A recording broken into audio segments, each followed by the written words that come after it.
Добро вечер, вие слушате радио канал 103, ова е емисијата Данс е Макабре со своето 580-то издание, кое што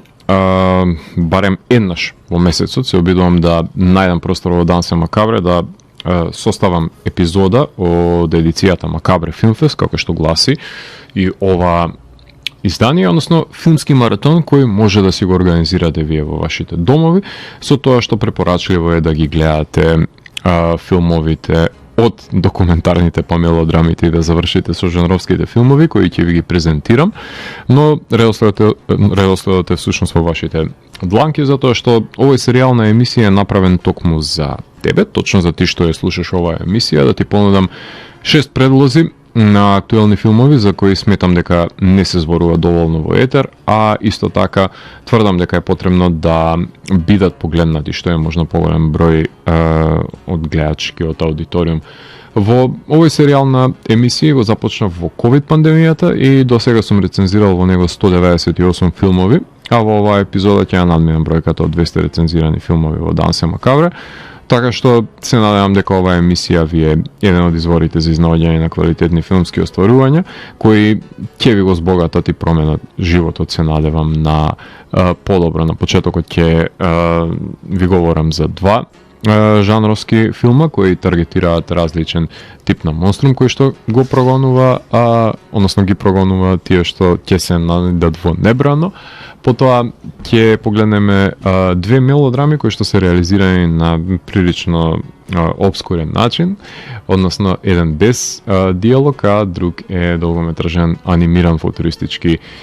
филм, а за крај одвоив еден музички документарен филм и еден документарен филм кој што ја таргетира пред се филмската индустрија.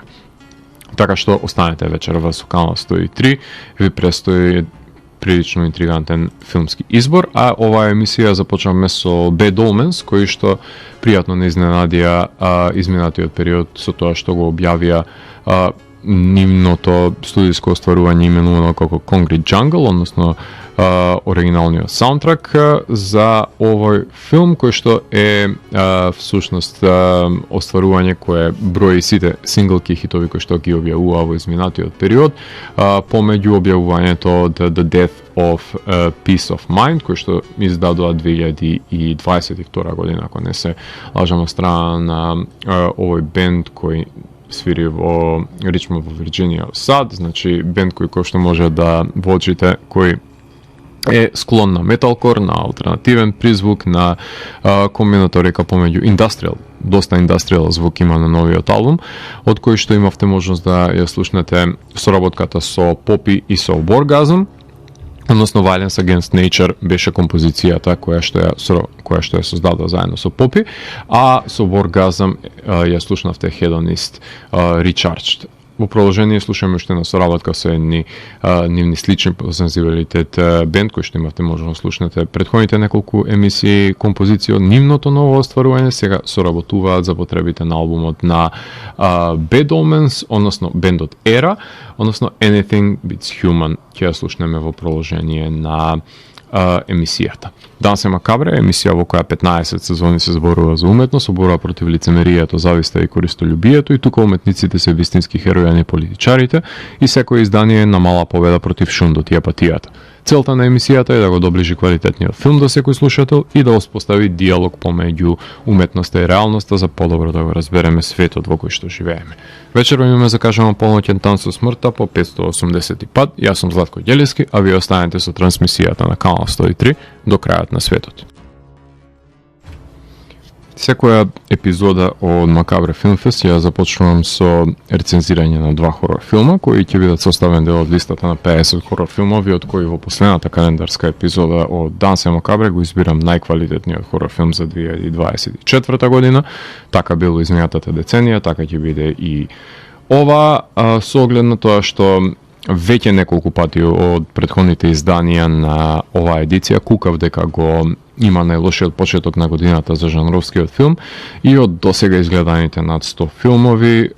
едва и 12 филма завршија на листата, што ќе значи дека критериумот ќе мора да го намаламе. Филмовите кои што имаат оценка од мене под 8 од 10 ќе мора до крајот на годината да завршат на листата за да се пополнат местата, но се надевам дека околу Хеловин ќе се зголеми бројот на квалитетни жанровски филмови, а денешната емисија ќе ја започнеме со еден оскаровец, односно хорор филмот Godzilla Minus One. Godzilla Minus One, режисерско остварување на Такаши Јамазаки. Тој има режирано 20 на филма зад себе, познат како режисерот на Parasite Part 1 и Part 2, односно автор исто така и на The Fighter Pilot, на Lupin 3, The First, и Stand By Me Doraemon серијалот, односно трилогијата која што ќе комплетира со последниот дел, така што Такаши сними филм предводен од Шикишима, односно тоа е воен пилот, камиказа, тоест негова должност е да загине во војната на сметка нели за доброто на државата. Неколку пати се пресретнува со смртта, но секогаш преживува, вклучувајќи ја и пресметката на боиштето од светската војна, каде неговите пријатели од војска умираат, откако ќе се појави пред нив джиновскиот монструм Годзила и ги покоси сите освен него. Камиказа која преживува војната во Јапонија подразбира дека ќе страда од недоблесен живот и срам, кој што ќе го носи на својот грб за сите положени животи за државата, но тој не го сторил тоа. Тој живот во срам од околината и од себе си ќе го притисне и ќе му се одрази, се разбира, неговата психичка состојба, бидејќи не било можност да го одвлече вниманието на Гоџира, иако, да бидеме реални, со шмајзерчиња и пувчиња војниците само го гребат по телото монструмот, но средбата со него не е протолкувана на тој начин од страна на Шикишима. По војната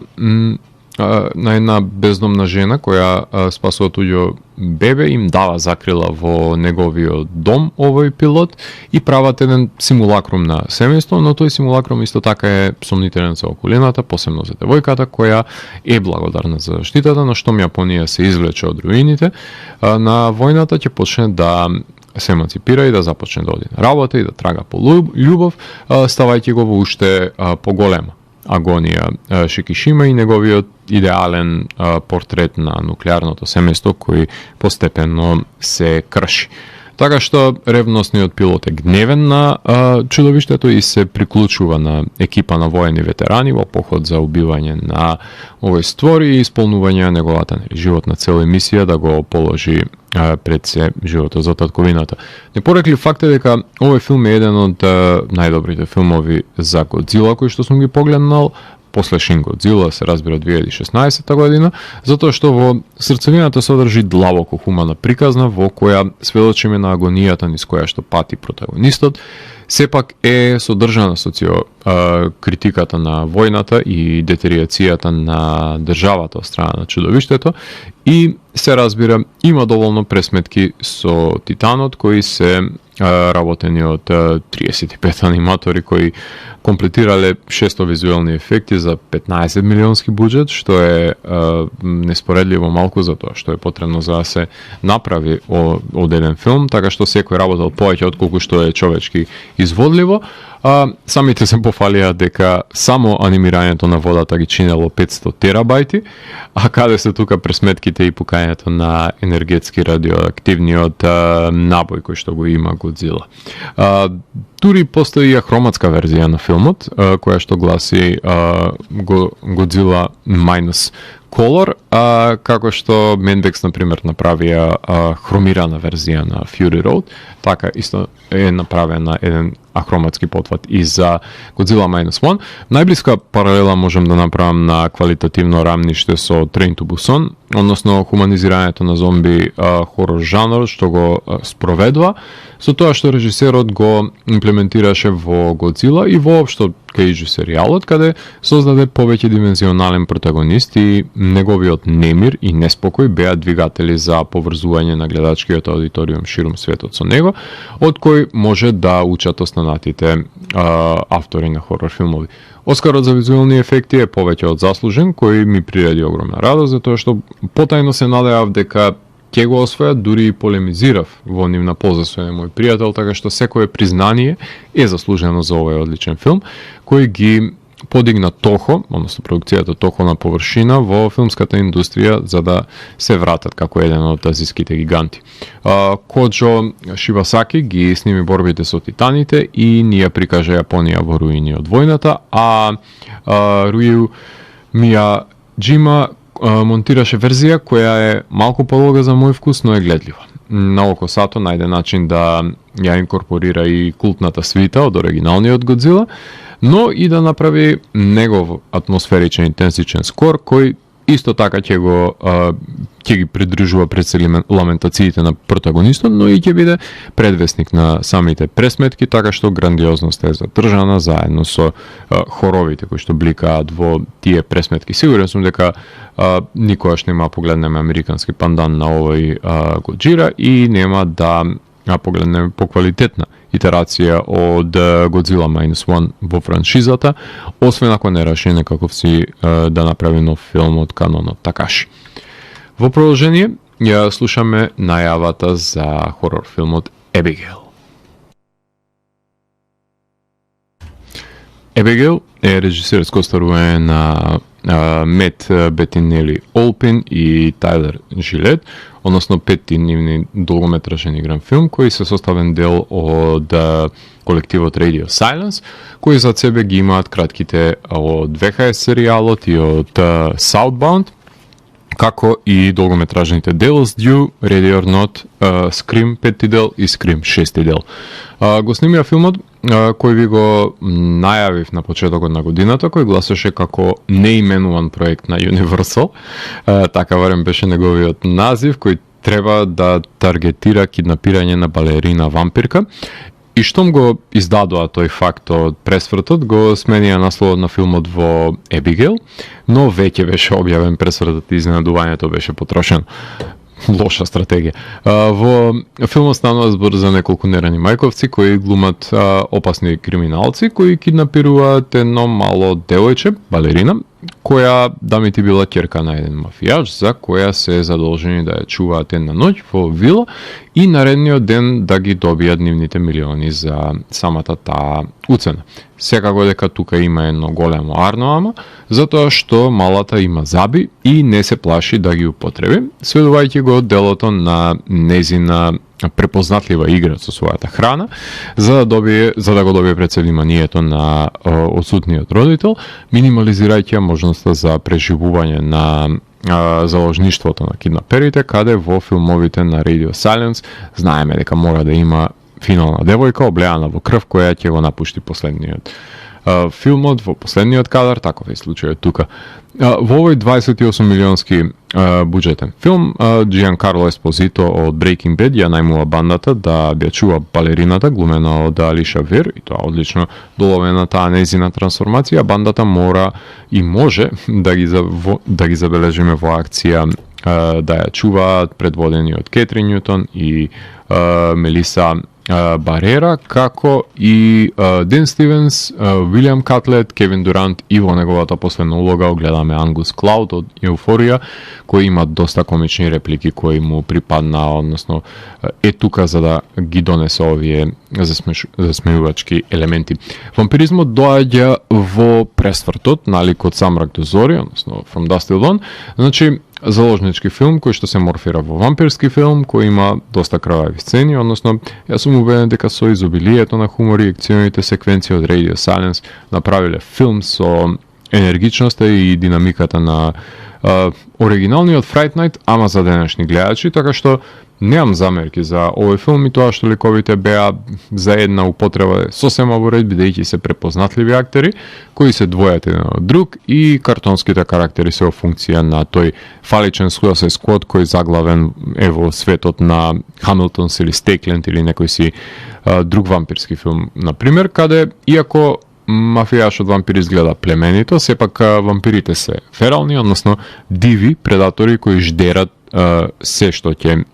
стигнат, односно си играат со храната во случајот на малата Ебигейл, која одлично го носеше филмот на својот грб и ја направи трансформацијата од една наивна балерина во заканувачка вампирка. Диалозите им беа подеднакво банални и навредливи еден кон друг, затоа што се такви ликови на ситни криминалци кои мислат дека се кој знае што.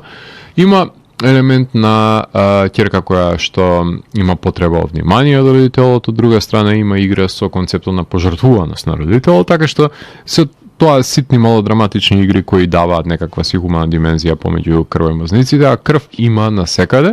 што кликана, што истурена, затоа што вампирите експлодираат на светлина, на моје големо задоволство. Композиторот Брайан Тейлор меша громогласна оркестрација за да додаде на постоечката закана ситуацијата со електронски бит, кои соодветствуваат и на брканицата и на архетипот на вампиризмот во на филм со нагласена гудачка свита. Снимателот на Black Mirror, Арон Мортон, го сними овој клаустрофобичен филм на една локација, да кадрира како Ебигейл е непосредна закана и може да излезе од секој ќош, од секоја сенка. А монтажерот Майкл П. Шоуер е заложен зашто не е злоупотребено вашето внимание и создаде одржлива динамика на действието од почеток до крај. За овој акционен филм на Radio Silence, како што е Radio or Not, например, претходно, какви што обожувам да гледам од нив, така што копираната формула за Ебигейл им функционираше и нареден пат се надевам дека ќе скријат пресвртот барем пред да го гледате филмот. Покрај овој филм, да ги напоменам дека има неколку жанровски филмови кои што ми оставија впечаток, кои се двоумев дали да бидат вклучени во ова или во некоја наредни епизоди. Еден од нив е слешерот Low Lives, потоа трилер мелодрамата The Coffee Table, She is Conan, кој е филм кој е своевидна женска итерација, односно експериментален филм со фентази и хорор елементи кои го рецензира во другата моја емисија Видеологија. Потоа, сите љубители на пајаци имате Infested и The Sting, два филма дури се појавија за овие анималистички хорор филма, анималистички хорор проблематики се извинувам, потоа преживувачкиот New Life да ви го препорачам, периодичниот вампирски филм The Wurla, кој што имав можност да погледнам, уште еден преживувачки е You Can't Run Forever и научно-фантастичниот Брид се појави исто така со Мила Јович во главната улога со акциони секвенци кои се во изобилија во овој филм. Така што ако нешто ве интересира од овие поджанрови, дефинитивно треба да погледнете некој од нив.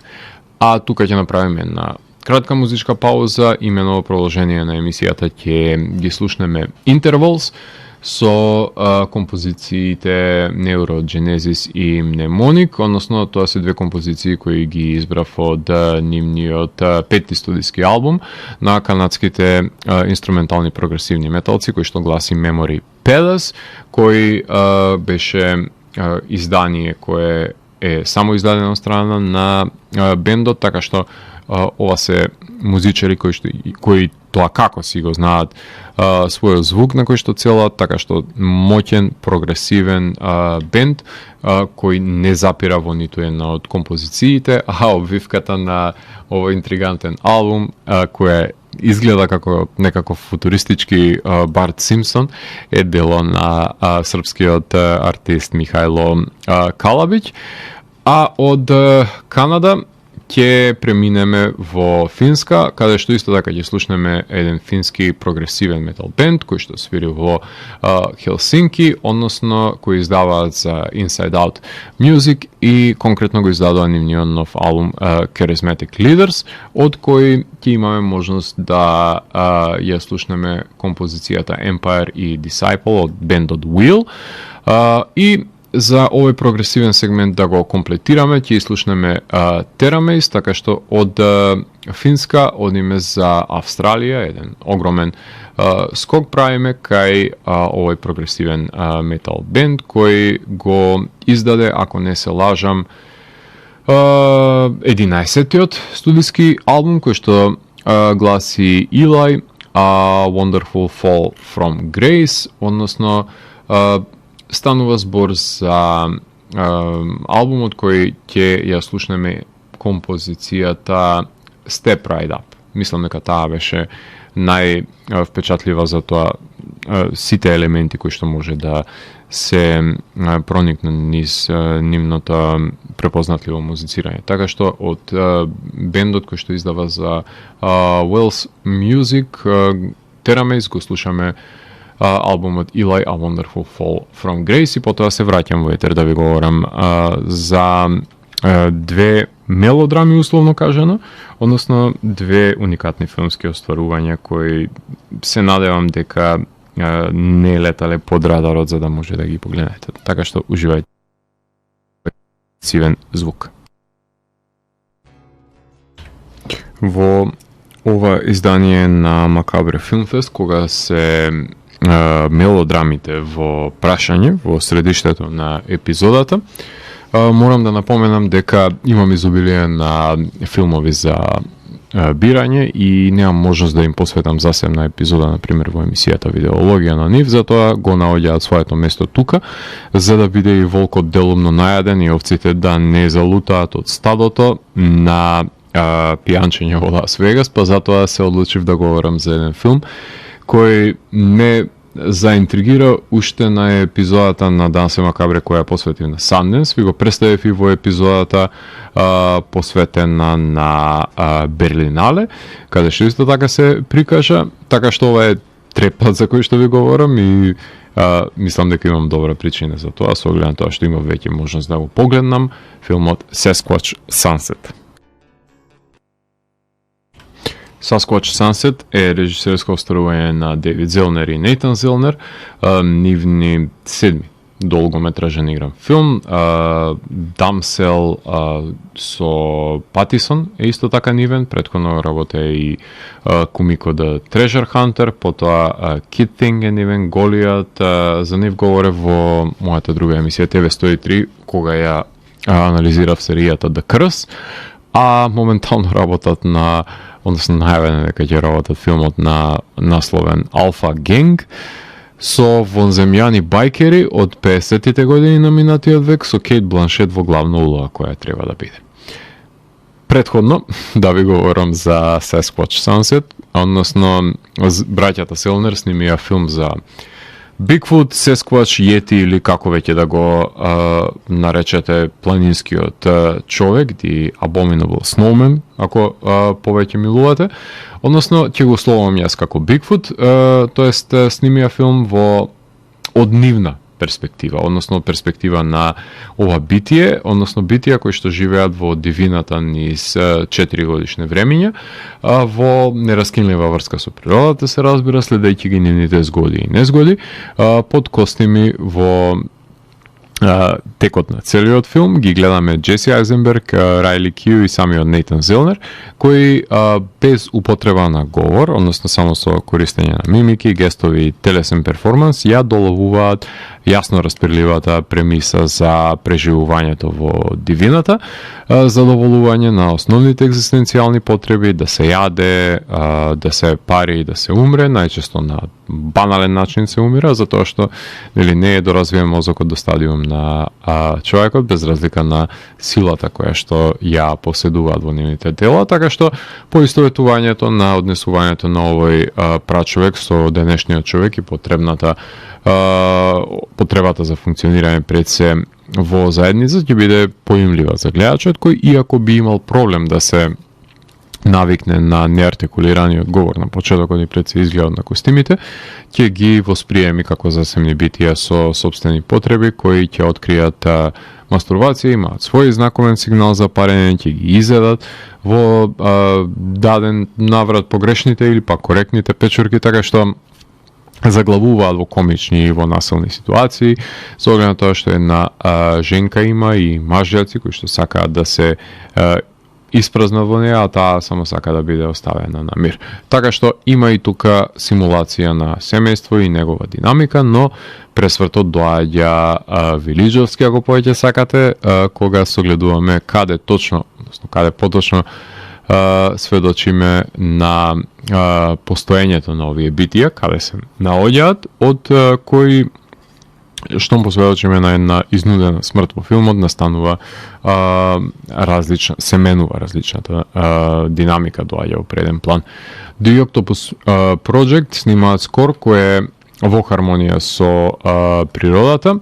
односно користејќи дувачки инструменти, милозвучна акустична гитара, како некаков си хипи флојдовски построк скор, а откако Райли Кју се распеа во рок-н-рол серијата во која што глумеше, се разбира како подвојни гласов за две композиции за филмот. Снимателот на филмовите на Шајамалан и Дейвид Роберт Мичел, па и на Ас на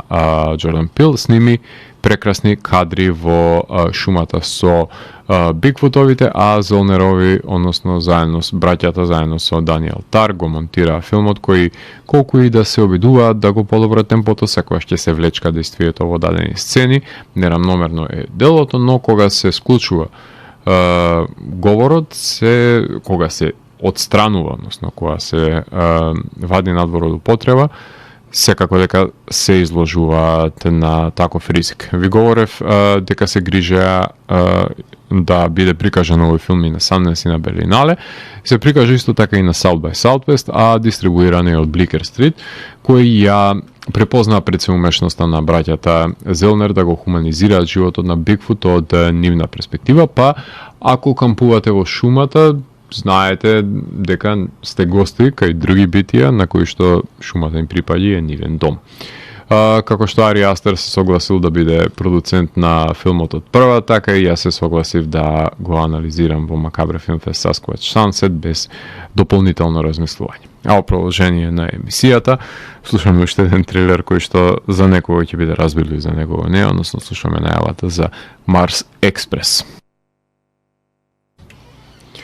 Марс Експрес е режисерско остварување на Жереми Перин, негов прв долгометражен анимиран филм, ретко кој снима дури втор, со оглед на тоа што прашање е долгогодишна практика, но претходно ја работи серијата Last, како и видеозаписот за Watching the Planets на Flaming Lips. Анимираше филм за детективката Елин Руби и незиниот партнер андроид Карлос Ривера, најмени од богат бизнисмен да најдат еден опасен хакер кој се заканува на севкупното човештво. Действието датира од 23 век, локацијата е Марс, каде тие се нурнуваат во подземјето на оваа планета за да откријат каде се крие овој енигматичен лик, со оглед на тоа што веќе во 23-та ќе може да живееме и на таа планета, но при тоа дознаваат за многу други криминогени действија, како што е фармањето на мозоци или пак девојката која што крие тајни кои може да го променат поимањето на киборзите, кои до тогаш се подпирале на трите закони на роботиката на Асимов.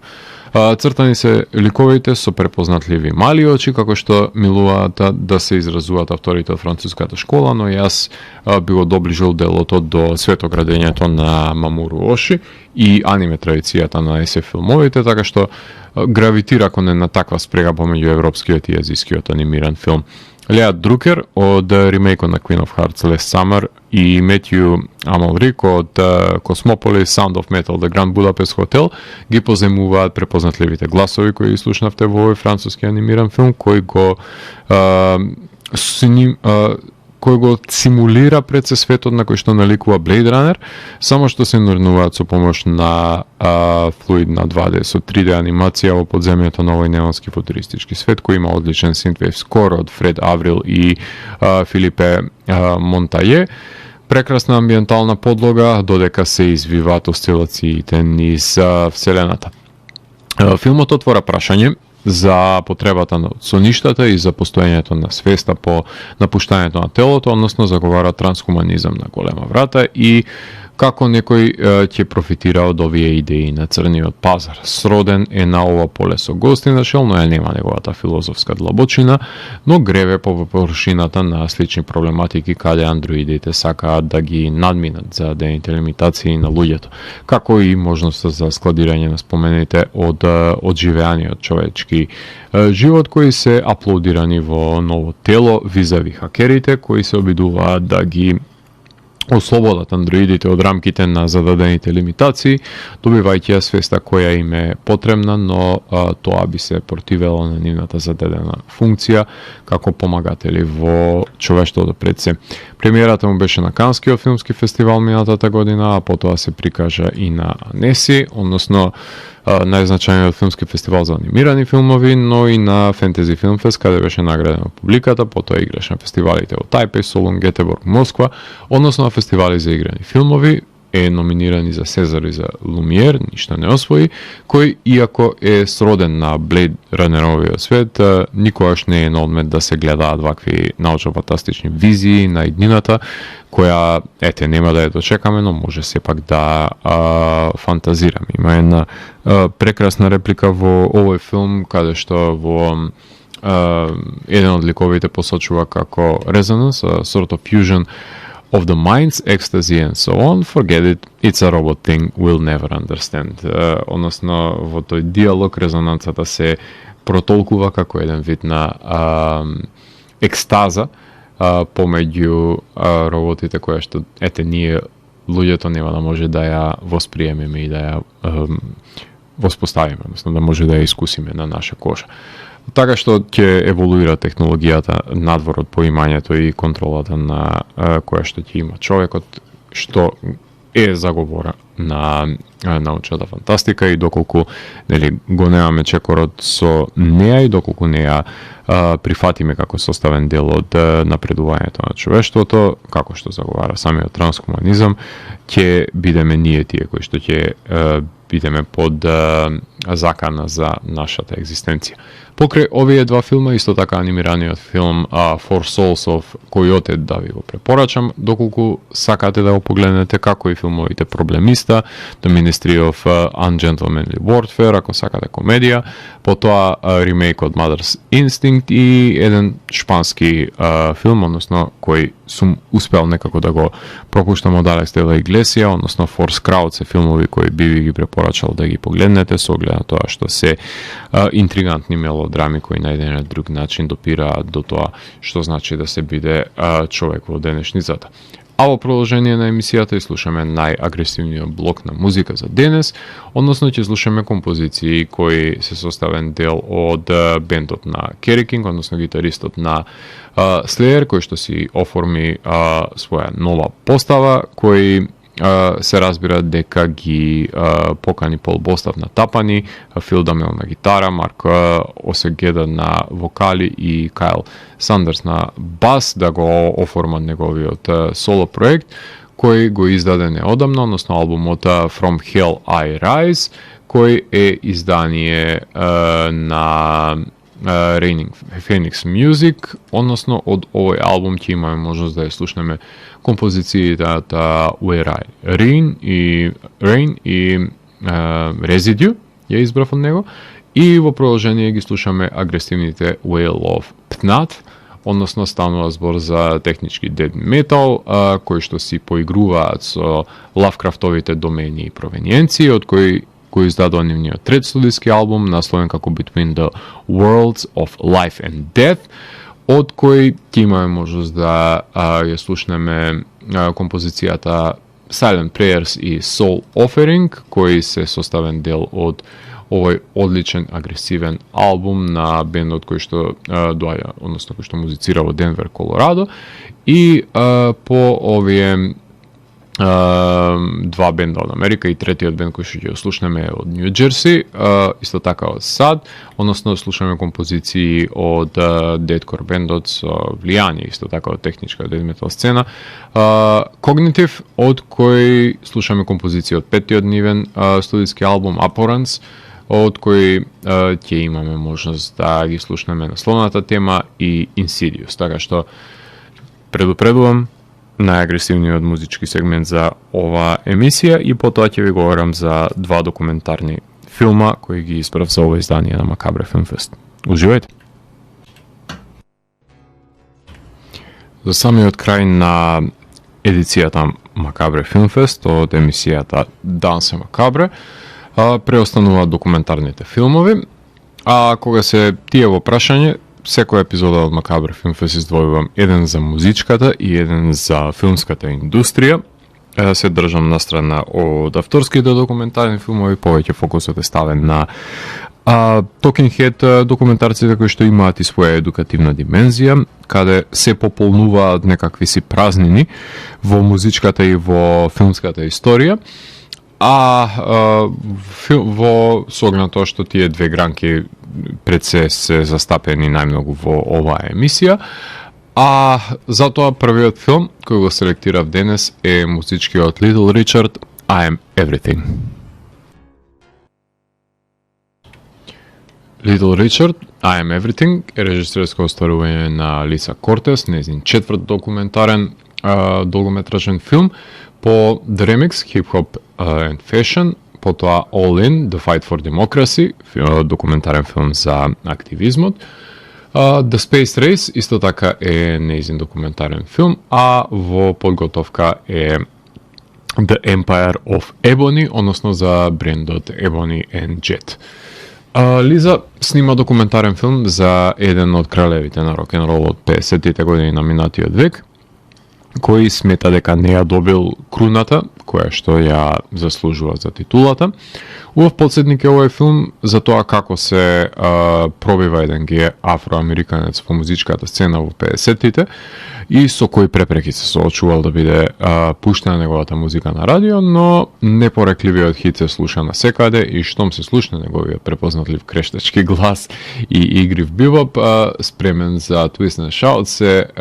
со прекрасни соло на саксофон се разбира, во кој што секој што му уживал, убаво е да се погледне дека го добива фалоспевот од неговите колеги и членови на фамилијата, што го заслужува во ова дело, каде што може дури да се слушне и Мик Джегер како го фали и секако дека Џон Вотерс мора да го има во овој филм и треба да го има во овој филм и во секој документарен филм треба да си го каже неговото. Има неколку изјави од Little Richard пред да почине, каде се воочува фрустрацијата кај него зашто не го добил тој сакан примат, сметајќи се како што можете да слушнете дека е иницијатор на рок-н-рол движењето, ниту пак парите кои што ги заслужил од неговите хитови, така што факт е дека бил во првите да промовираат рок-н-рол на радио и на концертите, но останал на тоа ниво, а неговата музика не еволуирала надвор од испробаната и востановена шема, станувајќи факсимил на себе си. Во периодот од 57 и 58 година има создадено неколку рок-н-рол хитови по кои ќе биде препознаен, односно неговата френетична изvedба Tutti Frutti, Johnny B. Good, Good Golly Miss Molly, Lucille, Long Tall Sally, со која што нели се пробива, кој си го наоѓа својот штих, држејќи се до корењата на ритм блуз, кој го промовира во популарните води, создавајќи си некаков си идеосинкретички стил, ако повеќе сакате, препознатлив за него, формула на која ќе и робува до крајот на кариерата, снимајќи еднородни композиции по кои ќе биде препознаен, но нема да има диверзитет во неговиот звук за да биде шарено лика и еволутивна пред се неговата кариера, туку ќе има енергетска изведба на неговите хитчиња, кои точно е дека се заслужени за промовирање и цементирање на рок-н-рол културата во 50-тите и треба да му се симне капа за тоа, но не може да се стави, например, во истранг со Rolling Stones или со Beatles и сите бендови кои што доаѓаат после него, затоа што нема саглам албум, туку има еден greatest hits може да направите, кои ќе бидат постаменти на рок-н-рол на 50-тите, композиции на кои што шизеле милиони, но не ги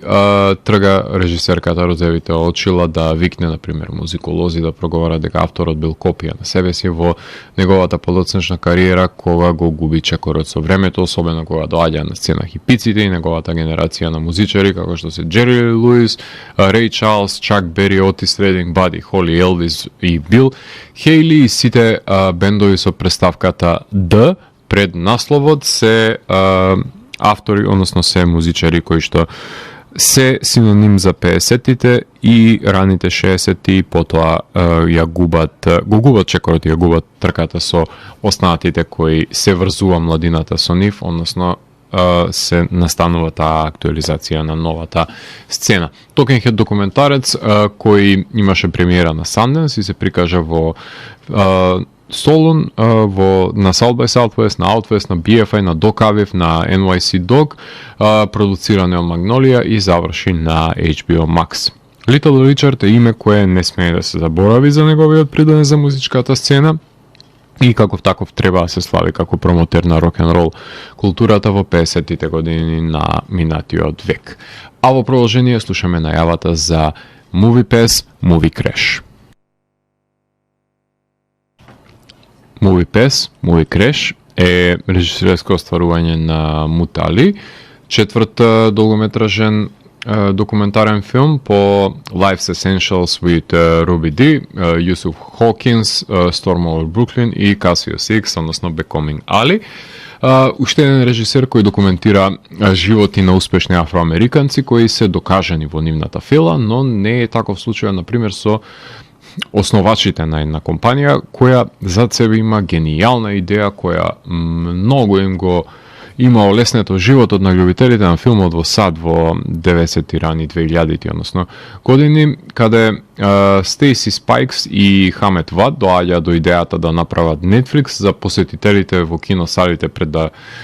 се развие Netflix во тоа што денес го знаеме, за да ги вратат гледачите во нив, што е многу добра намера, нудејќи им понуда која ќе биде невозможно да ја одбијат, односно оформуваат компанија од која може да се купи дебитна картичка, која со месечна претплата на почетокот од $10 ќе може да се погледнат сите филмови кои играат на кинорепертуарот. Најпрво им се работувале со AMC киносалите пред да го извадат тие нивниот систем на попуст. Овој ефтин потфат го прават за да зголемат претплатници од неколку илјади на стотици илјади до милиони со промовирањето на ова MoviePass картичка, кои биле бенчмарк нели за да добијат ветени финансии од инвеститори кои ги изнудиле со оваа преевтина картичка. Арно ама, секојаш има едно арно ама, кога се потребни инвеститори за издржување на платниот список и операциите, тие инвеститори добиваат место на одборот, истиснувајќи ги основачите на фирмата и како расте компанијата за на крај да бидат отпуштени кога ќе го достигне својот раст на претплатници и екипата на новиот CEO Мич Лоу да се фрли на забави до безвест, горејќи милиони долари во ден, банкротирајќи ја фирмата заедно со милионите кои не ги добиле основачите, кои биле врзани со одреден рок, се разбира, и во тој рок фирмата пропаѓа. Уште еден подеми пат на стартап компании, како што овие тажни модерни бајки за американскиот сон стануваат репетитивни сами за себе, но во нив суштествува некоја добронамерна цел за пред се за подобрување на начинот на живење, која поради корпоративна алчност се первертира, иако поаѓа од таа добронамерна потреба од враќање на љубителите на филмот во храмовите на филмот, односно во киносалите. Ги вклучиле сите учесници во приказната, и првите и последните членови на одборот, и среќната вест е тоа што оригиналниот CEO ги откупува правата на својата фирма, која денес повторно функционира, ако ви се верува, но не се толку ефтини претплатите колку што можев да проверам, односно најефтините пакети се од 20, 30 и 40 долари за гледање на 3, 4, односно 5 филма месечно, и тоа е тоа. Таа е лимитацијата која што ви ја нуди картичката, што значи дека пак е поевтино од една карта за во кино во САД, односно технички добивате карта гратис. Купувате две карти со цена од една, но ништо не се споредува со цената за гледање на сите филмови во киносала од 500 денари која што ја плаќале во минатото за иницијалната картичка која што гласи за MoviePass. Майк Ейрус компонира биг бенд свингерска оркестрација со домодерни композиции, со електронски бит, користи до фанки сол елементи, така што е прилично шаренолик самиот скор на филмот кој што може да преслушам. И филмот беше прикажан на South by Southwest и на фестивалот во Сарасота и е продуциран од страна на Business Insider. Секако дека ова е филм кој што може би е поблизок до економскиот подем и раст на овие стартап компании кои имале една добронамерна идеја, меѓутоа тоа што допира до филмската индустрија е пред се можноста на гледачкиот аудиториум да му се овозможи еден убав бенефит да гледа бесконечно многу филмови, односно колку што има време на располагање за ефтина цена, која што е нудела картичката MoviePass, која се уште функционира, меѓутоа не со тие поволности кои иницијално биле замислени. Покрај овие филмови, дефинитивно би ви ги препорачал да ја погледнете Трилер 40, односно 40 години од снимањето на албумот Трилер на Майкл Джексон, потоа документарниот филм The Contestant за еден бизарен настан каде што еден лик бил затворен цела година во неговиот дом и се прикажува во живо сето тоа низ кое што тој поминува. Потоа Food Incorporated доби свое продолжение, култниот документарен филм за потеклото на храната. Потоа филмот кој што го рецензирав, Нести, кој беше составен дел од овогодишното издание на Канскиот филмски фестивал за Илијана Стасет тенисерот, Catching Fire, The Story of Анита Паленберг, уште еден дел од мозаикот на мистеријата за Rolling Stones, кој топла препорака е да погледнете ако сакате да дополните сето тоа што изминатите изданија ви го говорев за функционирањето на Брайан Джонс, например, и за соглед на тоа што ова била неговата првична девојка. Потоа The Beach Boys има документарен филм кој е работен за овој бенд, доколку сакате да пополните уште едно значајно име од музичката историја и музицирањето на овие членови во калифорнискиот сурф рок и како заглавиле во собствената формула исто така. За крајот на емисијата ќе слушнеме Harvestman, односно ќе слушнеме композицијата Psilocint, еден прекрасен албум сними Стив Вон Тил, односно тоа е член на одличниот бенд Neurosis, кој сними нешто што е крајно несоодветно за тоа што сме научени да го слушаме од Neurosis, односно сними еден неофолк, ајде така да го наречам, интригантен албум, односно Триптих Part 1 е насловот на овој албум, од кој што има прекрасни композиции кои што се слеваат една во друга и даваат една сосема поразлична страна на музицирањето кое што го има Стив Вон Тил, кое и тоа како е потребно, за тоа што ќе се може да се уверите со преслушувањето на оваа прекрасна композиција за крајот на емисијата, во која ви говорев за 6 филмски остварувања, односно Godzilla Minus One, Abigail, Sasquatch Sunset, Mars Express, Little Richard, I Am Everything и MoviePass, Movie Crash. Јас сум Зелко Ѓелевски, вие го слушавте 580-тото издание на Дансе Макабре, така што го затворам 580-тиот гримуар на Дансе Макабре и го враќам на полицата кај останатите изданија кои кријат тајните на универзумот. Дојдете издание на Дансе Макабре, гледајте хорор филмови и не плашете се ни од животот, ни од смртта.